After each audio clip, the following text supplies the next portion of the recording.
हाँ जी स्टूडेंट्स, बच्चों देखो आज हमारे पास है न्यूटन्स लॉज ऑफ मोशन का डे 4 है हमारे पास न्यूटन्स लॉज ऑफ मोशन।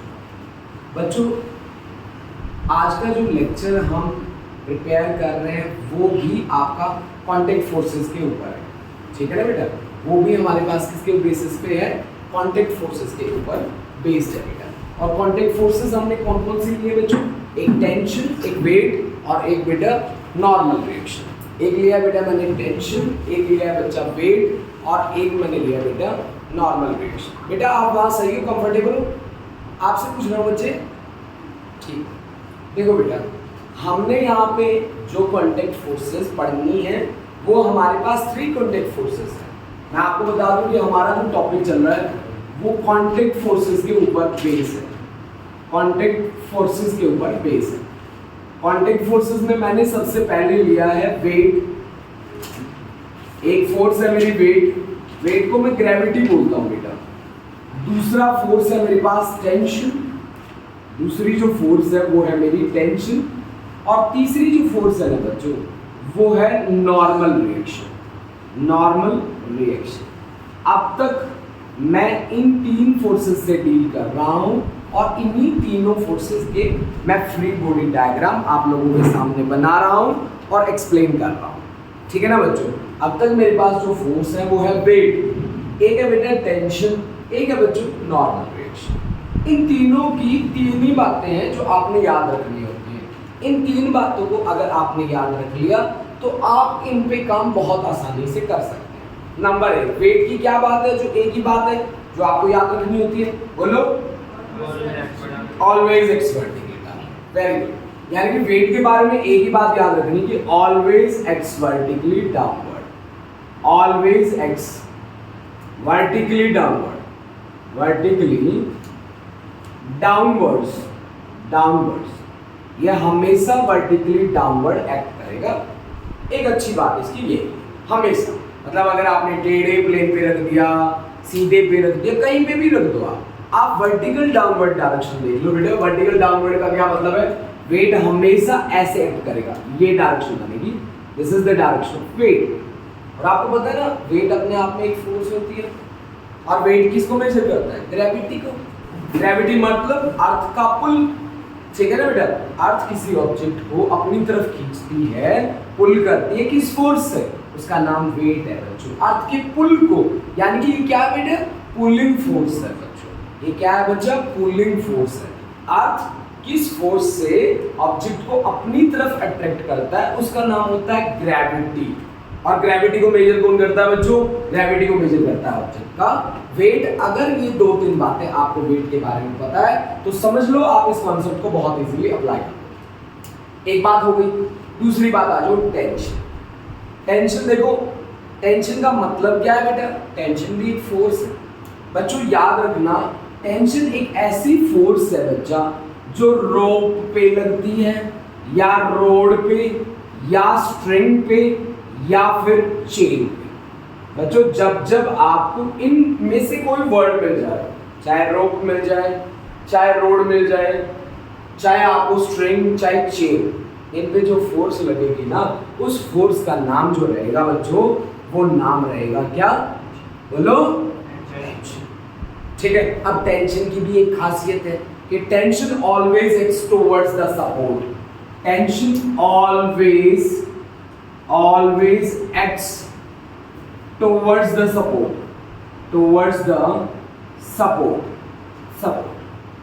ये सपोर्ट की तरफ काम करता है बेटा, ऑलवेज, हमेशा ये सपोर्ट की तरफ चलेगा, राइट।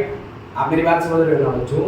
अब आपको मैं बता दूं कि टेंशन की क्या प्रॉपर्टी, मान लो ये आपके पास एक रस्सी है, हो गई। इस रस्सी के हर पॉइंट पे टेंशन सेम रहेगी। Tension is same at every point of a given rod। मतलब टेंशन के बारे में ये बात अगर आप लिख दो तो बहुत ही अच्छी है कि tension is same at every point of a given rope।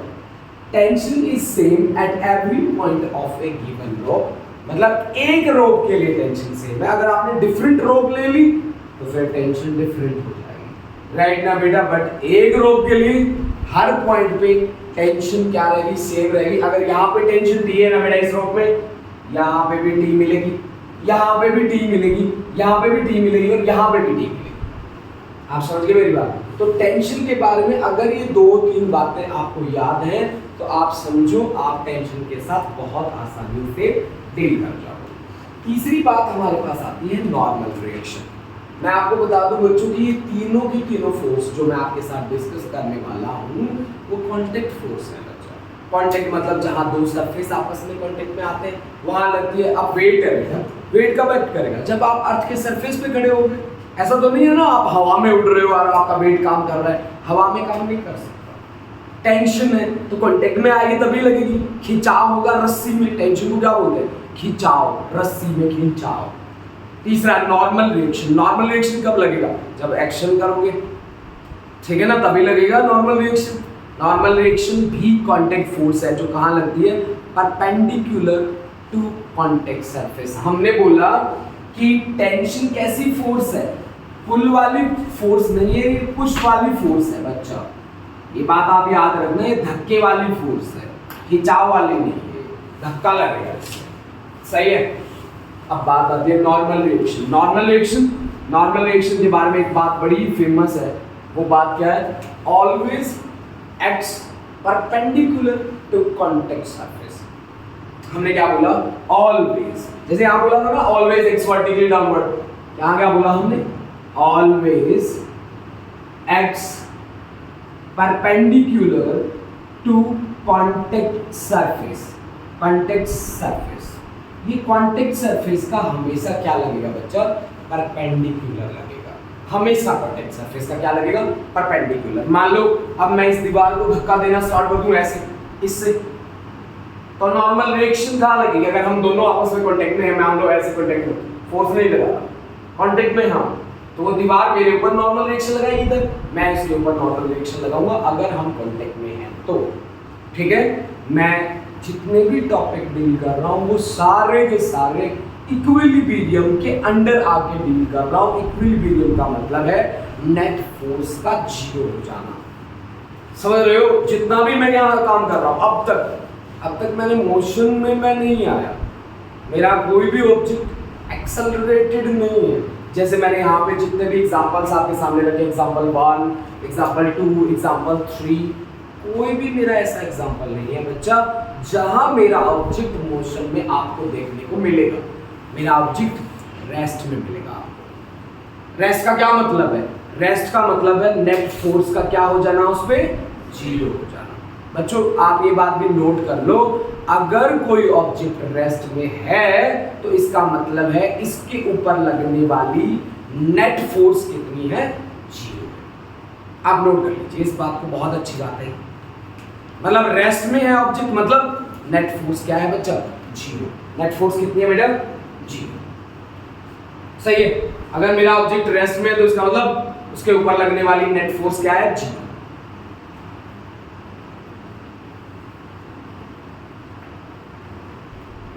सही है। अब देखो बच्चों, अब पहला एग्जांपल जो मैं उठा रहा हूं वो उठा रहा हूं उस पुली का, इस पुली का।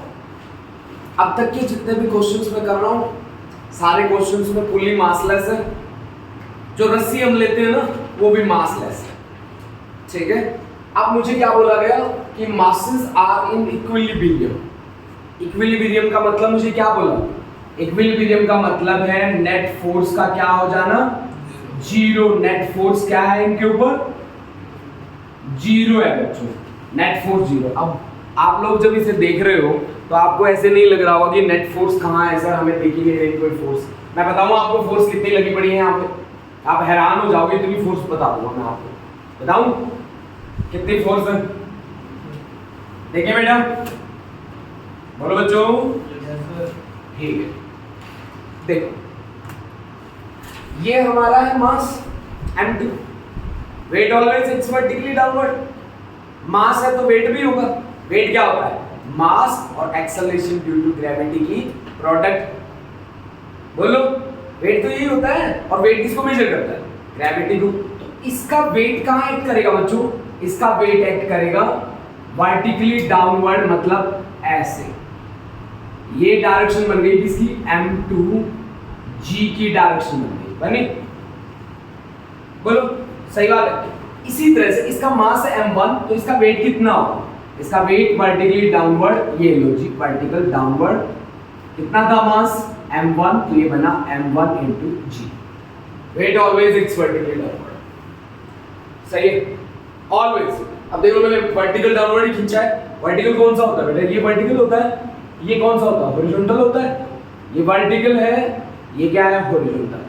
हमने लिखा था कि वर्टिकल डाउनवर्ड, तो मैंने वर्टिकल डाउनवर्ड ड्रॉ कर दिया। इतनी बात में तो कोई दिक्कत नहीं होगी आपको, नहीं? ठीक है। अब आप एक चीज देखो भाई बच्चों, मान लो कि वेट होता है ना, वो वर्टिकल डाउनवर्ड एक्ट करता है। ये देखो, ये हो गया वर्टिकल डाउनवर्ड हो गया, ये दो प्लेन हो गया आपस में कांटेक्ट में, वर्टिकल डाउनवर्ड।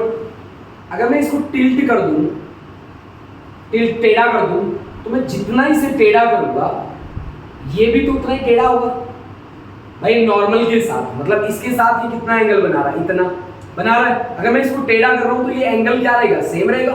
मतलब अगर मैं इसका डाउनवर्ड देखूं, m2 का एग्जैक्ट डाउनवर्ड कौन है? एग्जैक्ट डाउनवर्ड तो ये है ना भाई। इस प्लेन का डाउनवर्ड कौन है? ये। इस प्लेन का डाउनवर्ड तो यही है। तो वर्टिकल के साथ एंगल कितना बनाएगा? जितना यहां था। यहां कितना था? 37। उसी एंगल से तो बेंड हुआ होगा, ये लो 37 डिग्री हो गया। इसी तरह से यहां पे देखो, यहां पे इसका वर्टिकल डाउनवर्ड कौन है बेटा? यहां पे इसका वर्टिकल डाउनवर्ड ये हो गया बेटा, इसका डाउनवर्ड ये हो गया। अब डाउनवर्ड वर्टिकल डाउनवर्ड के साथ एंगल कितना बनाएगा? जिस एंगल से आपने उठाया है उसको, इस एंगल से उठाया है, 53 डिग्री से उठाया ना। जिसके साथ एंगल होता है ना बेटा, उसको कौन सा कंपोनेंट मिलता है? कॉस। तो यानी कि ये जो आया आपके पास क्या आया?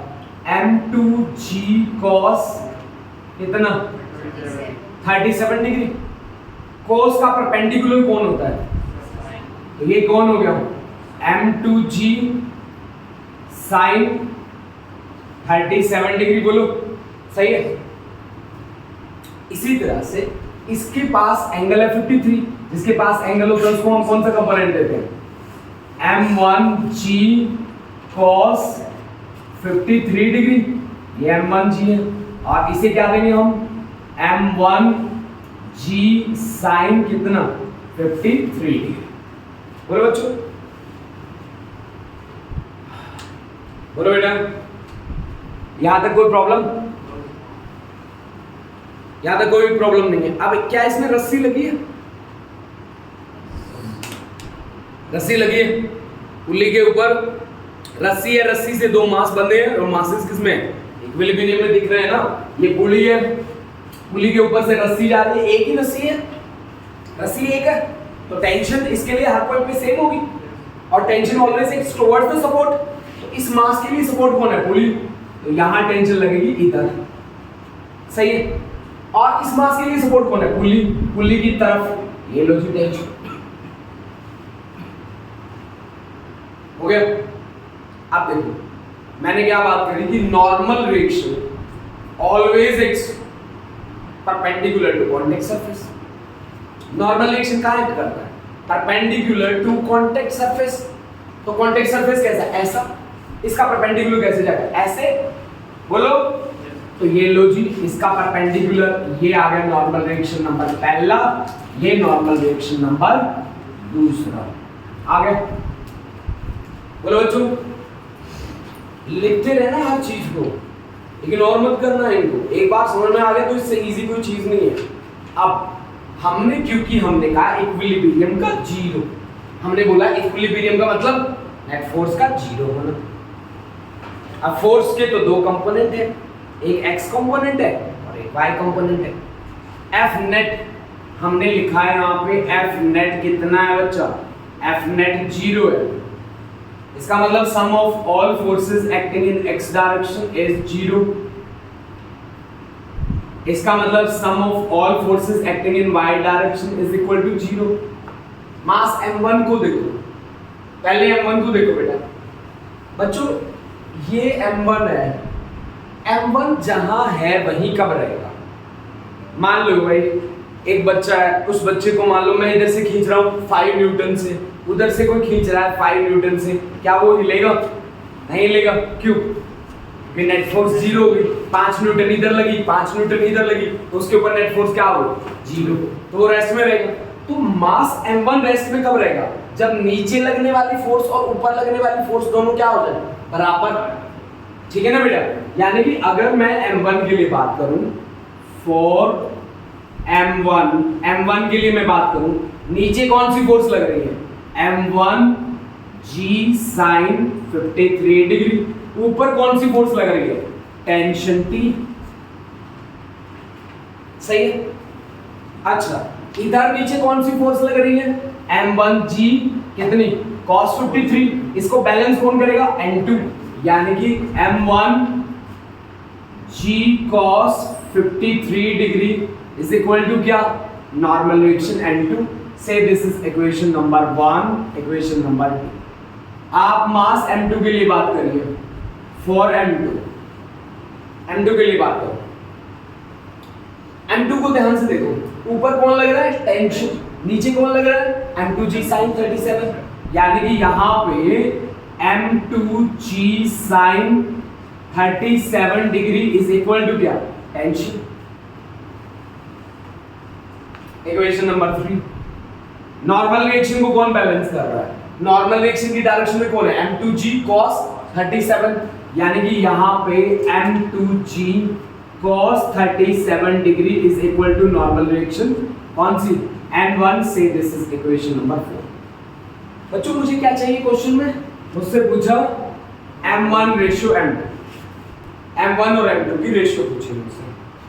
तो चलिए 1 और 3 को डिवाइड कर दो। Divide 1 and 3, divide 1 and 3। 1 and 3 को डिवाइड करेंगे बच्चों, आपके पास आएगा M1G sin 37 degree divide by M2G sin 53 degree. M1G sin 53 है क्या? M1 वाले के पास 53 डिग्री, इसके पास 37 degree, that is equal to T divide by T। सही है? सॉल्व कर लो। G से G मर गया, T से T मर गया। आपके पास M1 अपॉन M2 की वैल्यू कितनी आई बोलो? M1 अपॉन M2 की value I sin 37 degree divide by sin 53 degree. सही है? ट्रायंगल्स तो याद होंगी आप, वो ट्रायंगल याद है ना जिससे आप एंगल बनाते हो? लो जी बना लो। 37 डिग्री के लिए 3 4 5, 53 डिग्री के लिए इसी में 53 हो गया। सही है? तो आप बताइए मुझे M1 अपॉन M2 की वैल्यू कितनी होगी? M1 अपॉन M2 sin 37 की वैल्यू कितनी होगी? परपेंडिकुलर अपॉन हाइपो 3/5 और sin 53 के लिए परपेंडिकुलर 4/5 यानी कि 4/5 यानी कि दिस इज 3/4 यानी कि M1 रेशियो M2 आपके पास आ गया 3/4। लो जी ये आपका आंसर।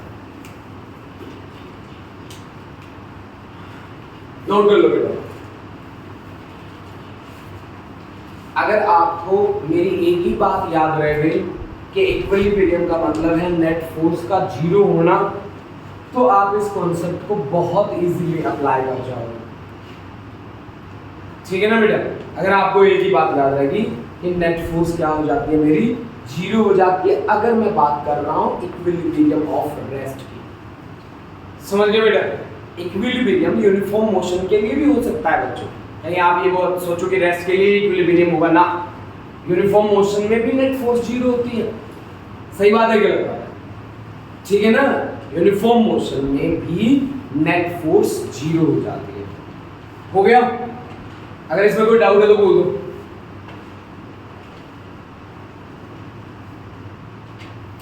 हो रहा है मामला सेट? आ रहा है समझ? देखो बेटा नेक्स्ट है बेटा हमारे पास वो क्वेश्चन लेते हैं, क्वेश्चन नंबर 1। इसको मैं राउंड कर रहा हूं।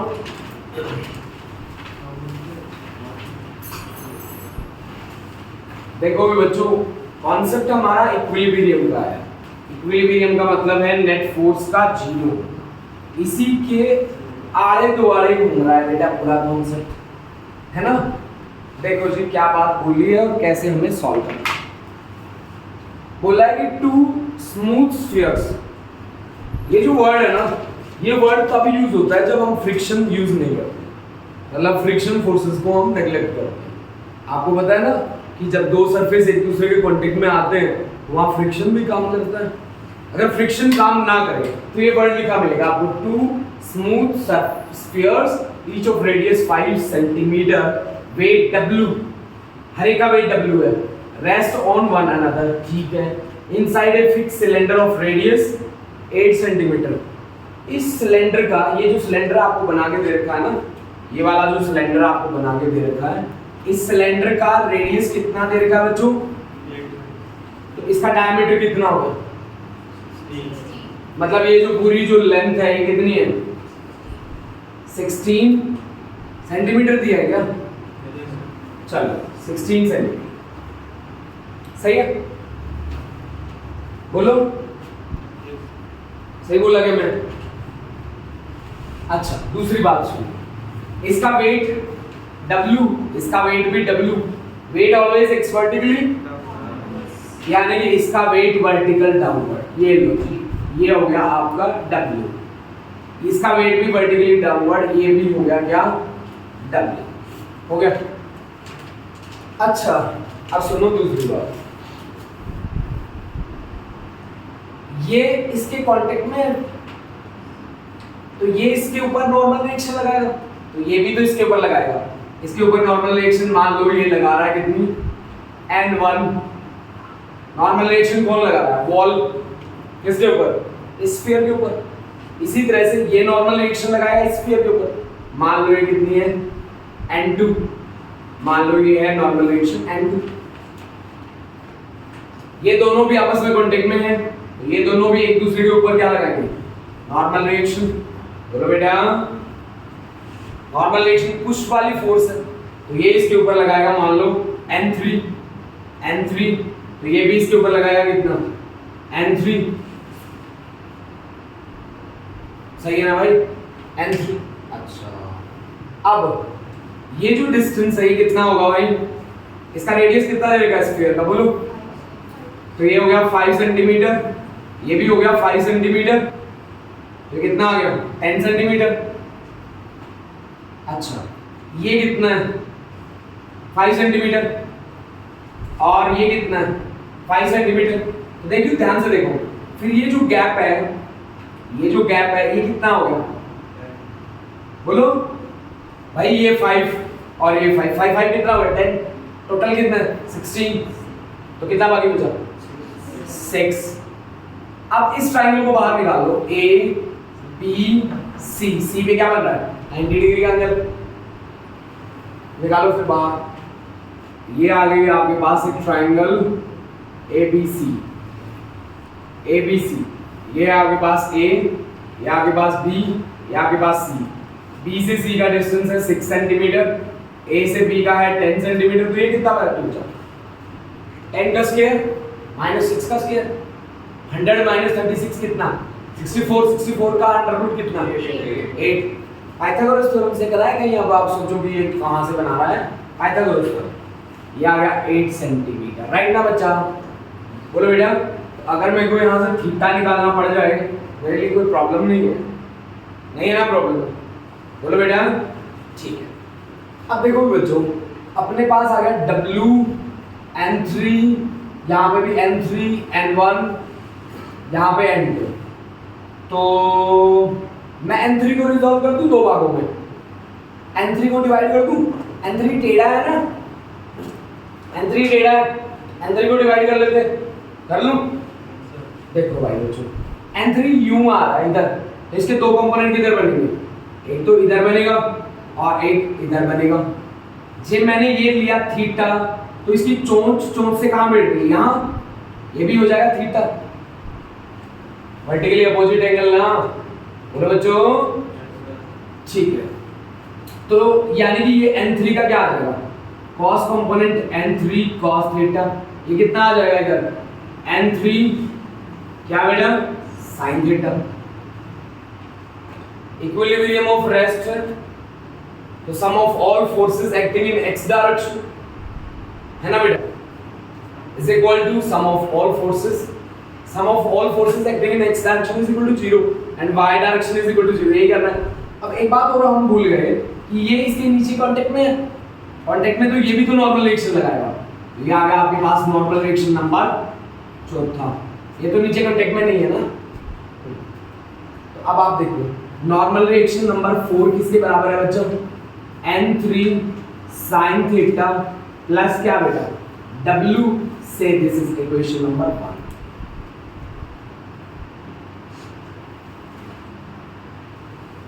दूसरा n2 इधर है, यहां ध्यान से देखो n2 इधर है और n3 cos थीटा इधर है, यानी कि n2 की वैल्यू कितनी होगी n3 cos theta equation number 2 हो गई। अब इसके साथ डील करो, इसमें टेढ़ा कौन है n3 के दो कंपोनेंट बना लो। अब अगर ये थीटा है तो ये हो गया 90, ये बाकी बचा कितना 90 माइनस थीटा, 90 माइनस थीटा सही है बोलो बेटा। और अगर इसका वर्टिकली अपोजिट एंगल देखिए तो कौन सा बनेगा इसका ये बनेगा 90 माइनस थीटा, तो ये कितना बाकी बनेगा थीटा। पूरा तो 90 होगा ना, पूरा तो 90 होगा, इतना 90 माइनस थीटा है तो ये कितना बाकी बचा थीटा। अब n3 को डिवाइड कर दो, ये आ गया n3 कितना sin थीटा और ये क्या आ गया जिसके साथ थीटा होगा उसको क्या मिलता है cos n3 cos थीटा सही है। तो यहां से n1 की वैल्यू कितनी आ गई n1 is equal to n3 cos theta. आप एक चीज देखो भाई n3 cos थीटा n1 के भी बराबर है n2 के भी बराबर है, तो यानी कि इसका मतलब क्या हुआ n1 is equal to n2, यानी कि इक्वेशन नंबर कितना 3 from 2 and 3 n1 is equal to n2 n1 is equal to n2 ठीक है हो गया। अच्छा n3 sin थीटा किसको बैलेंस कर रहा है वेट को ना बोलो n3 sin theta is equal to क्या वेट w सही है। n3 sin theta is equal to weight ठीक है। इसके कंपोनेंट तो यही है एक हॉरिजॉन्टल और एक वर्टिकल से दिस इज इक्वेशन नंबर 4। मुझे क्या निकालना है मुझे निकालना है reaction between sphere and vertical side. Sphere और वर्टिकल साइड के बीच में रिएक्शन क्या है एक है n1 एक है n2, तो मुझे n1 और n2 की वैल्यू निकालनी है in terms of weight. n1 और n2 दोनों बराबर हैं ठीक है ना जी। तो n1 और n2 की वैल्यू आप कैसे कैलकुलेट कर सकते हो बताओ। रिएक्शन वर्टिकल साइड तो यही होती है ना, वर्टिकल साइड ये तो हॉरिजॉन्टल होगी स्फीयर और वर्टिकल साइड के बीच में n1 और n2 की वैल्यू मेरे को चाहिए ठीक है। तो फिर बताओ भाई कहां से स्टार्ट करूं मैं इसको n3 sin theta is equal to w, यानी कि n4 की वैल्यू आपके पास आ गई w प्लस w, यानी कि this is 2w। Low n4 की वैल्यू हमारे पास आ गई, n4 की वैल्यू आ गई तो n4 की वैल्यू का कहीं यूज हो सकता है क्या ना, यूज नहीं हो रहा। n3 का यूज हो सकता है यहां हो सकता है ठीक ना। मेरे को n2 और n1 की वैल्यू चाहिए, तो n2 is equal to n3 cos theta और n3 की वैल्यू यहां से है कितनी w अपॉन sin थीटा और इनटू cos थीटा। n3 की value w upon sin theta बोलो। अब बताओ मुझे यहां से cos थीटा की वैल्यू कितनी होगी, cos थीटा कितना होगा बेस अपॉन हाइपो बोलो बेटा w बेस कितना है 6/10, sin थीटा क्या होगा परपेंडिकुलर अपॉन हाइपो 8/10, 10 से 10 मर गया, आपके पास क्या बचा 2 3 जा 2 4 जा 3/4 w। ये n2 की वैल्यू आ गई ना बच्चों, n2 की जितनी वैल्यू है ना वही तो n1 की वैल्यू है बेटा। तो आपके पास n1 की वैल्यू कितनी आ गई, n1 की वैल्यू भी कितनी आ गई 3/4 w। लो बेटा आंसर आ गया, कॉन्सेप्ट आ गया, नोट कर लो इसे।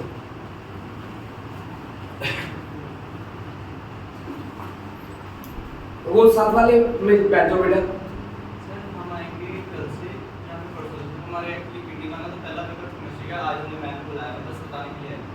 कोई बात नहीं बेटा, कोई बात नहीं, अगर बैठना है आपने तो वहाँ बैठ जाओ। नहीं सर, अभी यहाँ तो सारी चेयर फुल नहीं होगी। ट्यूशन हाँ। में जाना। कोई बात नहीं, हो आओ। ठीक है बाकी सर फिर इसका पेपर हमारा जब होगा आप करवा देना। ठीक है बेटा, ठीक, श्योर। नोट कर लीजिए बेटा इसको फटाफट से।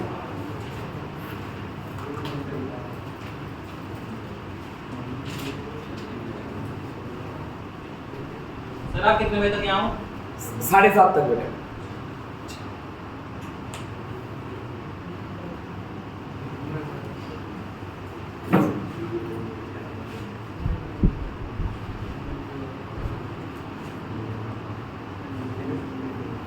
हाँ जी जल्दी करो बेटा।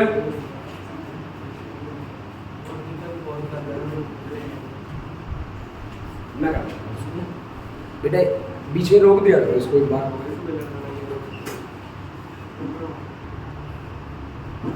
चलो देखो लास्ट हमारा क्वेश्चन है कि ये एक बॉक्स है, इस बॉक्स में ये आदमी खड़ा है, उसका मास मैंने आपको दे रखा 50 kg और ये वेइंग मशीन के ऊपर खड़ा है बेटा।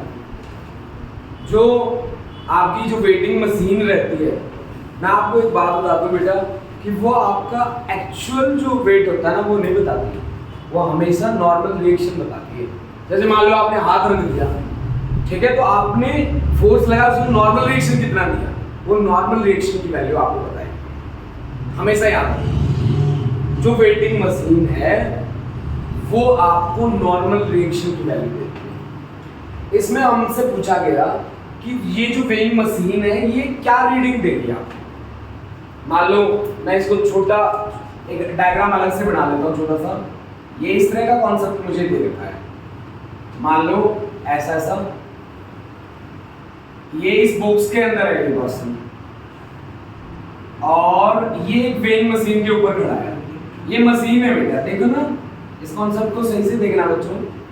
और ये यहाँ खड़ा है और इसने क्या काम कर रखा है बेटा, इस रस्सी को पकड़ रखा है ऐसे, समझ गए आप। इस बॉक्स का जो मैंने मास दे रखा है, ये पुली है बेटा, फ्रिक्शनलेस है, स्मूथ है। फिर से मैं आपको बता दूं इक्विलिब्रियम ऑफ रेस्ट का कॉन्सेप्ट है।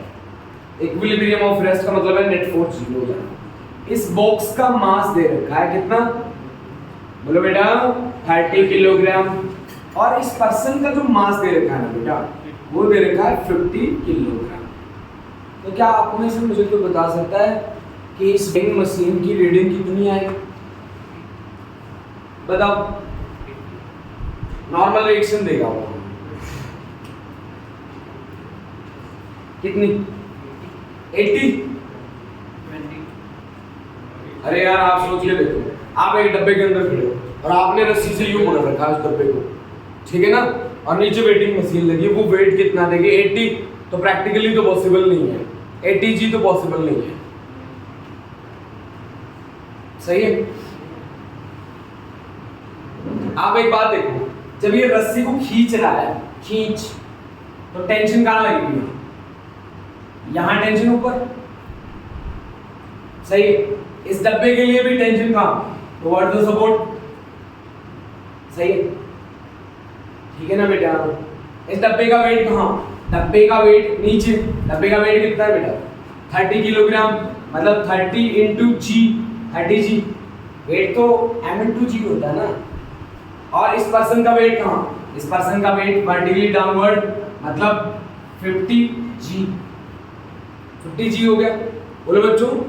यानी कि अब दूसरी बात ये कि ये इस वेटिंग मशीन के ऊपर खड़ा है तो कांटेक्ट है, कांटेक्ट है तो नॉर्मल रिएक्शन है, तो नॉर्मल रिएक्शन कहां, ऊपर, बोलो।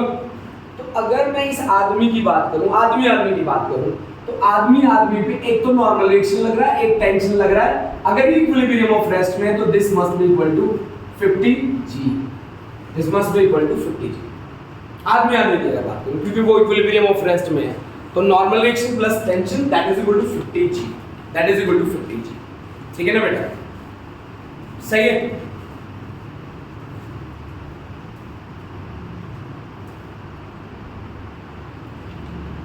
ठीक है।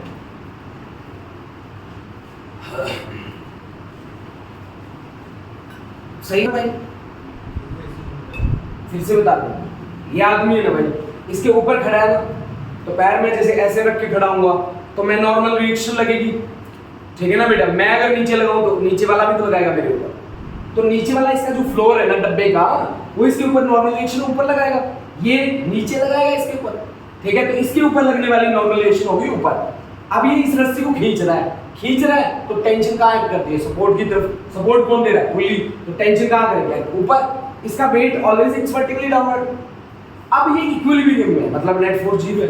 नेट फोर्स 0 मतलब ऊपर लगने वाली फोर्स जितनी है उतनी ही नीचे लगने वाली फोर्स है। ऊपर कौन लग रहा है, n और t, नीचे कौन लग रहा है, 50g। अब तो ठीक है।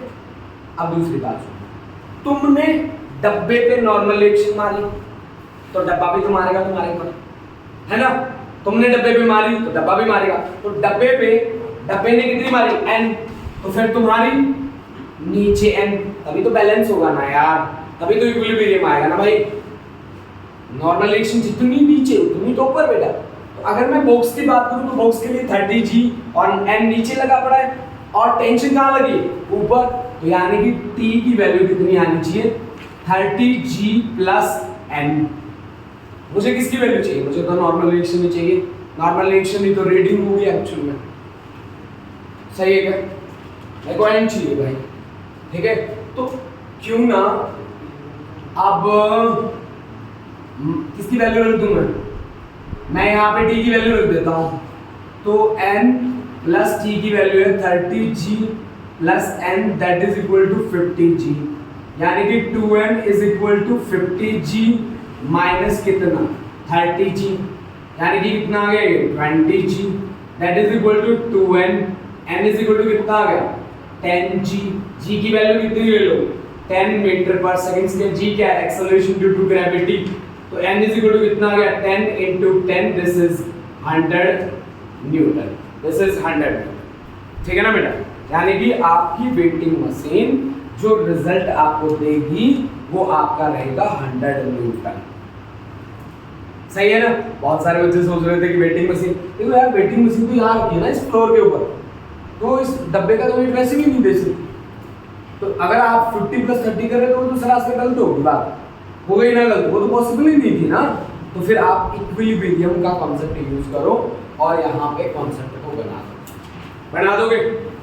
बोलो बच्चों, हुआ बना कुछ कॉन्सेप्ट, ठीक, नोट कर लो और लिख लेना इसमें जो बातें मैंने आपको बताई हैं। वो बातें अगर नहीं लिखोगे तो कॉन्सेप्ट समझ में नहीं आएगा। नोट कर लेना उन बातों को बहुत अच्छे से।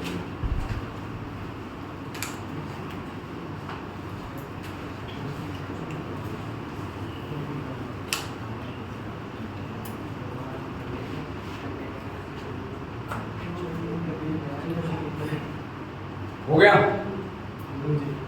चलिए अब हम बात करते हैं बच्चों नेक्स्ट। हमारे पास एक नया कॉन्सेप्ट हम आज इंट्रोड्यूस कर रहे हैं जिसका नाम है लेमीज थ्योरम। लेमीज थ्योरम भी बेसिकली इक्विलिब्रियम के साथ ही डील करता है। इक्विलिब्रियम का मतलब है नेट फोर्स का जीरो होना। लेमीज थ्योरम का काम भी इसी तरह के कॉन्सेप्ट के साथ डील करना है। बस वो अपना एक शॉर्टकट बना देता है। कैसा शॉर्टकट बना देता है जी, देखिए जी 5 मिनट का टॉपिक है, 5 मिनट में हम वाइंड अप कर देंगे।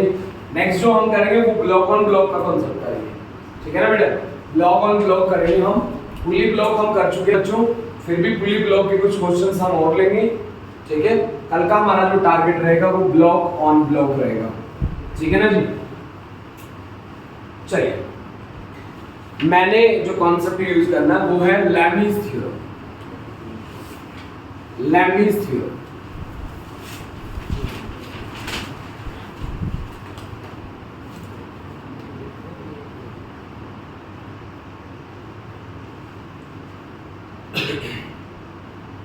मेरे पास जो लेमीज थ्योरम का कॉन्सेप्ट है वो कुछ ऐसा है बच्चों कि एक पॉइंट पे 3 फोर्सेस लग रही हैं और तीनों की तीनों इक्विलिब्रियम में।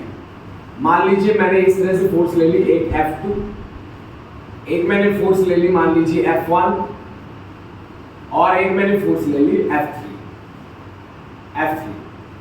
ये 3 फोर्स ले ली बेटा। और इन तीनों फोर्सेस का रिजल्टेंट मेरा क्या है, जीरो, सेम ऑर्डर की फोर्सेस। मान लीजिए F2 और F3 के बीच का एंगल है अल्फा, F1 और F3 के बीच का एंगल है बीटा, और F1 और F2 के बीच का एंगल है gamma. If three forces are in equilibrium, if three forces are in equilibrium, तो फिर क्या कॉन्सेप्ट लगेगा यहाँ पे, F1 divide by sine of angle between F2 and F3, this is alpha, that is equal to F2 upon sine of angle between F1 and F3, that is beta, that is equal to F3 upon sine of angle between other two, this is gamma। इन सब की value क्या आएगी, constant value आएगी, यही है बेटा Lambert's theorem. अगर three forces equilibrium में तो पहली force divide by sine of angle between दूसरा एंड तीसरा इज इक्वल टू दूसरी force divide by sine of angle between पहला एंड तीसरा, और तीसरी force divide by sine of angle between पहला एंड दूसरा। हो गया। अब इसमें एक ही क्वेश्चन बनाऊंगा मैं, ये लास्ट क्वेश्चन होगा हमारा। मान लीजिए कि मैंने एक सिंपल पेंडुलम का एग्जांपल आपको दिया। सिंपल पेंडुलम में ये लेंथ मैंने ली, ठीक है ना, इसे मास सस्पेंड किया, इसका मास मैंने आपको दे दिया m, और मैं यहाँ पे इसको रेस्ट में लेके आ जाता हूँ विद सम फोर्स। मैं रेस्ट में लेके आ गया, मैंने यहाँ जो फोर्स लगाई वो 15 न्यूटन की फोर्स थी, और यहाँ जो एंगल मैंने बनाया वो 37 डिग्री का था। आपसे मैंने क्वेश्चन कर दिया बेटा, कैलकुलेट वेट, कैलकुलेट आपने करना है weight of body, weight of object बोल दो, चलो यार, वेट ऑफ ऑब्जेक्ट। नंबर एक आपने ये कैलकुलेट करना है। दूसरा calculate tension and strength, tension and strength, दो चीजें आपने कैलकुलेट करनी है बच्चों। एक तो आपने वेट कैलकुलेट करना है और दूसरा आपने tension in the string calculate करनी है, ठीक है ना जी, यूजिंग लैम्बर्ट्स थ्योरम। मैंने बोला इक्विलिब्रियम में है, यहाँ आगे रेस्ट में आ गई, और ये हॉरिजॉन्टल फोर्स कितनी दे दी मैंने, 15 न्यूटन। तो अब आप कैसे डील करेंगे इसके साथ बताओ। देखो भाई बच्चों, हमने क्या कहा, लैम्बर्ट्स थ्योरम क्या कहते हैं कि अगर तीन फोर्स लगे और इक्विलिब्रियम में हो तो आप मेरे कॉन्सेप्ट को यूज कर सकते हो। क्या तीन फोर्स लगी यहाँ पे, चेक करते हैं। इसका मास m है तो इसका वेट कितना हुआ, mg, weight always it's vertically downward. ये स्ट्रिंग लगी है, धागा लगा है, स्ट्रिंग लगा तो टेंशन होगी, टेंशन कहाँ एक्ट करती है, टुवर्ड्स द सपोर्ट, यानी कि this is the direction of tension in the string. सही है। क्या तीन फोर्स हो गई, T 15 न्यूटन और mg, थ्री फोर्सेस हो गई। तो इसको मान लो फोर्स नंबर पहली, इसको मान लो फोर्स नंबर दूसरी, इसको मान लो फोर्स नंबर तीसरी। हो गया। ये 37 डिग्री है तो ये भी कितना होगा, 37 डिग्री। सही है। और अगर इतना 37 डिग्री है तो इतना कितना होगा, 53 डिग्री। सही है। आप यूज करो आप लैम्बर्ट्स थ्योरम का। पहली फोर्स का नाम क्या है, tension, divide by sine of angle between दूसरी और तीसरी के बीच में एंगल कितना है, देखिए दूसरी और तीसरी के बीच में एंगल कितना है, कितना है? अरे यार ये दूसरी है और ये तीसरी है, इसके बीच में एंगल कितना है, 90। हाँ तो बोलो sine 90, that is equal to force number दूसरी कौन सी है, 15 newton, divide by sine of angle between पहली और तीसरी। पहली कौन है, ये नहीं, तीसरी कौन है, ये। पहली और तीसरी के बीच में एंगल कितना है, 90 प्लस कितना, 53। तो साइन ऑफ एंगल 90 प्लस कितना, 53 degree. That is equal to तीसरी फोर्स कौन है, mg, sine of angle between पहली और दूसरी के बीच में एंगल कितना है, देखो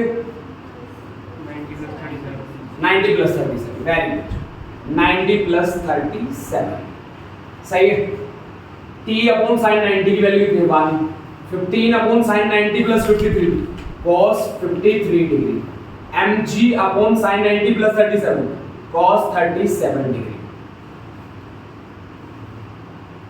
वो ट्राइंगल तो आपने बनाई ही है पहले से, आपको याद ही होगा 37 डिग्री वाली ट्राइंगल, 3 4 5 यही एंगल छुपा होता है 53, ये आया आपका 90 degree, sum of three angles of a triangle must be 180 ना, ठीक है। तो अब यहां से t टेंजेंट की वैल्यू कितनी आ गई 50 अपॉन cos 53 डिग्री, और mg की वैल्यू कितनी आ गई mg upon cos 37 degree is equal to कितना 15 अपॉन cos कितना 53 डिग्री। वैल्यूज ही पुट करनी है, अब तो कुछ नहीं है। t is equal to 15 divide by cos की वैल्यू कितनी होगी 53, देखो cos is base upon hypo 3/5, 3 5 जा 15, 5 5 जा 25 न्यूटन, टेंशन की वैल्यू कितनी आ गई 25 न्यूटन। यहां पे रखो, वेट चाहिए मेरे को, तो वेट mg कितना होगा 15 upon cos 53 degree into cos 37 degree, रखो values. Weight mg is equal to कितना है बोलो 15 डिवाइड बाय cos 53 डिग्री की वैल्यू कितनी होगी बोलो, बेस अपॉन हाइपो मतलब 3/5, ठीक है। cos 37 की वैल्यू कितनी होगी बेस अपॉन हाइपो 4/5, 5 से 5 कैंसिल, 3 5 जा 5 4 जा 20 न्यूटन का वेट होगा।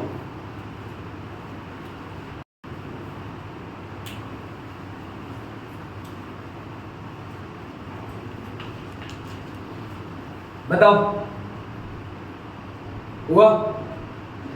तो आज का हमने जो कॉन्सेप्ट किया ना बच्चों, वो इक्विलिब्रियम ऑफ फोर्सेस का किया, साथ साथ हमने रिजॉल्व करना भी सीखा बच्चों। इसको हम रिजॉल्व करने के कॉन्सेप्ट से भी सॉल्व कर सकते हैं। नेक्स्ट क्लास में मैं आपको रिजॉल्व करने से भी सिखाऊंगा कि कैसे हम रिजॉल्व वाला कॉन्सेप्ट यूज करके भी इन क्वेश्चंस को सॉल्व कर सकते हैं। तो थैंक यू सो मच बेटा, थैंक यू बेटा, थैंक यू। बंद कर दो बेटा उसको।